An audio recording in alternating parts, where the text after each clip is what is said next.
Welcome to Investment News TV. My name is Andy Burt, and today I'm excited to talk with Vaughn Bowman, who is the head of MassMutual's wealth management. He is a retired lieutenant colonel after serving 22 years in the U.S. Army Reserves, and he's held key leadership positions throughout his career. Vaughn, welcome to the show. We're honored to have you here. Thank you so much for having me, Andy. I really appreciate it. Now, top of mind for everybody is technology. We've heard over the years that new technology is going to make advisors obsolete. When you hear about those claims today, what goes through your mind?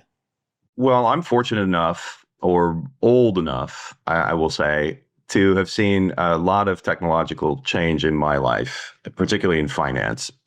So picture this, I'm 13 years old and buying my first stock. It's in a smoke-filled room in a strip mall. I'm paying a $100 commission for a $600 stock. And the price of the stock is at 15 and an eighth. So many viewers may not even realize that stocks used to trade in fractions. And from that day, 30-something years ago, in that smoke-filled room, there's been 3 times in my career where advisors were going to become obsolete. So it started with online trading, then it was robo-advice, and now it's artificial intelligence. Now, each time the technology in question has not made advisors obsolete. If anything, it's empowered advisors and given them more ability to serve clients in more ways. So with any new technological innovation, but particularly with AI, I take it with a huge grain of salt. And my brain starts working immediately on how advisors can harness that technology to do better and serve their clients and their human relationships even more.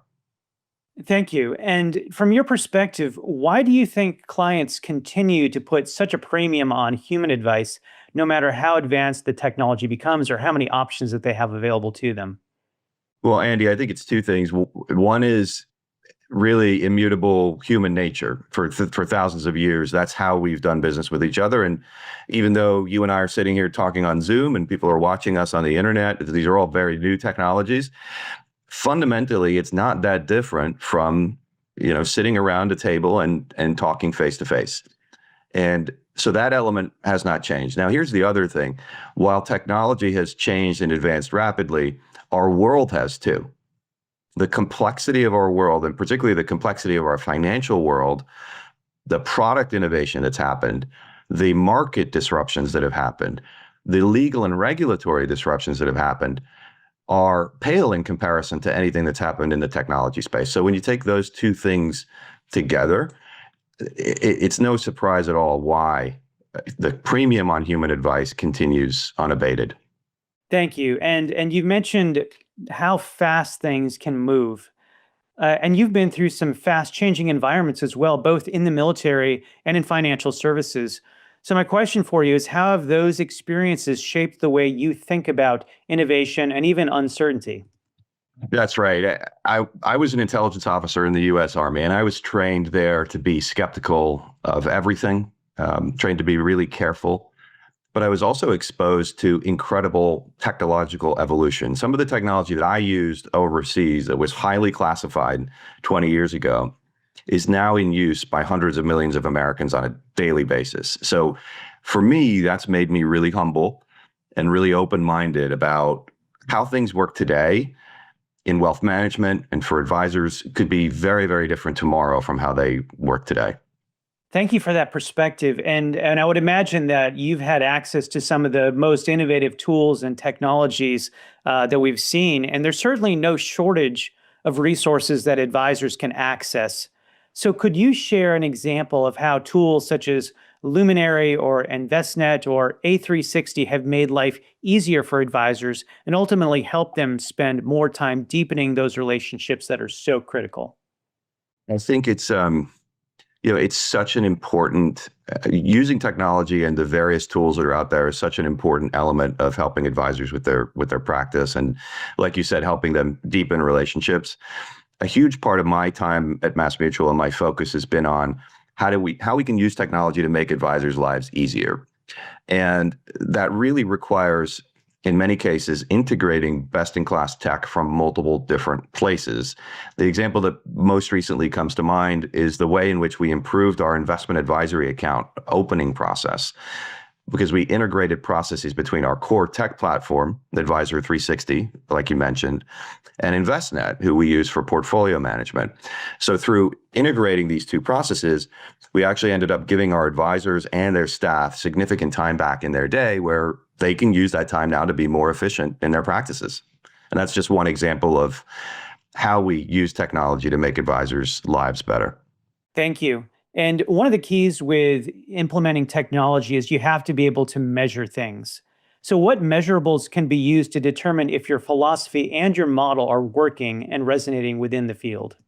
So there's really two main things that I look at every day, two metrics of success, if you will. And one is advisor satisfaction, and the other is more tangible, which is net new assets. So on the first one, when it comes to advisor satisfaction, our MassMutual advisor satisfaction with our wealth platform is up 95% in the last few years. On the second one, growth in net new assets has really been turbocharged over the last few years as well. So in fact, through July of this year, our advisors have brought in $8 billion in net new assets, which is actually equal to our net new assets for the whole of last year in 2024. And it's double our net new assets in 2023, just through 7 months of this year. So when our advisors' clients are trusting them with more and more of their financial assets, their financial well-being, that's a pretty good sign that we're on the right track. And then when advisors tell us that they're more satisfied with the platform and with the tools that we've given them, I feel pretty good about where we are and where we're heading. That's incredible, the growth that you just noted there. Thank you for sharing that. And you've also made a few touch points about historical moments within Wall Street and investing. And you're in touch with a lot of the next generation of advisors. So, what excites you about how Gen Z advisors are approaching the balance between independence, innovation, and human connection? Thanks, Andy. I think they're forcing us to be better. They're forcing us to be quicker and adapt. So coincidentally, today I actually have a meeting with a 28-year-old advisor who has some really, really innovative ideas about how we support advisors across our system with practice management. And it shouldn't be really a surprise because that's how some of the best ideas are sourced. You have a next generation that's coming through and may not have the same ideas. That they didn't buy a stock for 15 and 7/8 in a smoke-filled room when they were a kid, right? They have been on mobile phones for their entire life. So that different perspective, and I think for any executive or anyone working in the wealth management industry, being open-minded to how the next generation sees things a little bit differently can yield great results just through listening and embracing the ways that they use technology. Thank you. Let's take a moment to look at the other side of the equation, however. For those advisors who might feel anxious about AI or even other disruptions, what reassurance or challenge would you give to them? Well, Andy, I think the reality is that the world is changing. If you're tech forward as an advisor already, that's great. If you think that, realistically, you're never going to be tech forward, that's okay. I think, and I will self-admit, I'm somebody who, I have a lot of challenges when it comes to, whether it's social media or the latest trends in technology. I'm a little bit of a late adapter, but that's okay. If you're an advisor and you feel like you're a little bit behind, I will tell you there are hundreds or thousands of smart and savvy advisors, many of them at MassMutual, but all across the industry, who can help. And one of the biggest trends we've seen over the last few years is teaming. So advisor teaming. If you're not proactively thinking about ways that you can leverage this new technology and speak effectively to Gen Z, by the way, then you're missing the boat, honestly. But don't feel like you have to go it alone as an advisor. There are, like I said, many, many other smart people out there. You can either copy from them if you're willing to adapt the way that you run your practice, or if you can't beat them, join them. Get somebody younger and a little bit more tech savvy on your team as well. Thank you. That's a great perspective. You've noted the importance of understanding history, but let's look towards the future. What sorts of business models in our industry will be the best to position success for those advisors who are proactive about working with new technologies, yet are still passionate about building client relationships being the foundation of the business model? I think the successful teams of the future, if I cast my mind's eye out in the future, the business models that are going to work are generational teams, diverse teams, equipped really to deal with entire families and the complexity that comes with that family dynamic, not just the breadwinner, not just the patriarch, not just the matriarch, but the entirety of that family dynamic and multi-generational.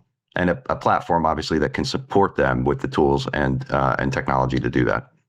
And for my last question, to just dovetail off of that answer, if you picture the advisor of the future, maybe 10 years from now, what do you think their day might look like, and how does supported independence help them get there? And most important, how will MassMutual's long-term approach resonate with those advisors? If you look 10 years out, the fastest growing advisors will be part of teams. They'll be on a platform that helps each part of that team play an efficient role in doing their job. Not everybody has the same job on a team. I think the role of agentic AI will be important for that efficiency and for providing information both before client meetings, in preparation for client meetings, and also in client meetings. I think that will be a part of every successful advisor's practice. MassMutual is really well positioned to help. We're leaning into the technology evolution that we've been talking about, but we also have a powerful supported independence model. Now, let me talk about both those words. So at our firms across the country, there are resources for advisors so they don't have to go it alone. That's the supported part. And that's critically important. Again, as quick as things are changing with the fast pace of the financial world and of the world in general, it's tough as an advisor to go it alone. So to have that support from one of our firms around the country is really powerful. To also have the trusted name of MassMutual behind you is also really important. But then the other critical part is the independence part. So as an advisor, owning your own clients, leaning into all the ways that you can grow your practice and harnessing the tools from a company that you're partnering with to do so is the way to unlock just incredible growth. So that's why I'm optimistic about the future of our system and the future of human advice in general. Thank you, Vaughn. Incredible answer and perspective. And thank you for sharing your point of view and your insight about the industry and about your approach towards it. We appreciate your time here today. Anytime. Really glad to speak to you, Andy. Take care. Thank you. My name is Andy Burt, and this is Investment News TV, and we'll see you next time.